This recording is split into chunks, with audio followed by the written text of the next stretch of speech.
to Quiet with Mobary. This is Mobary here speaking. Today we're diving into an important concept in statistics called the standard error. If you ever wondered what it is and why it matters, stick around. So let's break it down. First things first, what exactly is standard error? Well, in simple terms, it's a way to measure how much the sample mean of a dataset is likely to fluctuate from the true population mean. Imagine you take several samples from a population.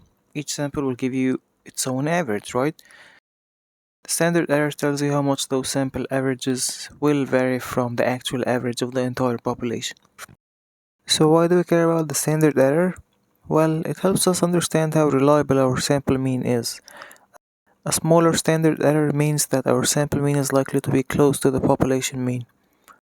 A larger standard error indicates more variability, meaning our sample might not represent the population as accurately.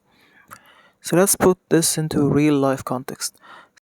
Suppose you want to know the average height of all the students in your school. If you measure the height of just 30 students, your sample mean might be 5.5 feet, right? But the actual population mean could be different. Using the standard error, you can determine how much confidence you have in your sample mean. A smaller standard error means your sample is a good representation of the entire population.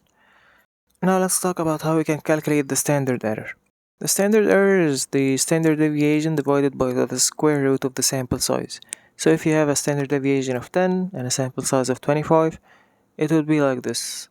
So it's 10 over the square root of 25, which is 10 over 5, which gives us a 2. So the standard error of 2 means that our sample mean could vary by about 2 units from the population mean. So there you have it. The standard error helps us understand how much our sample mean is likely to differ from the population mean.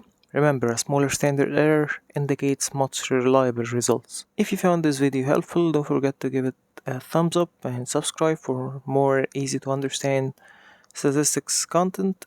And if you have any questions, leave it in the comments below, and I'll see you next time.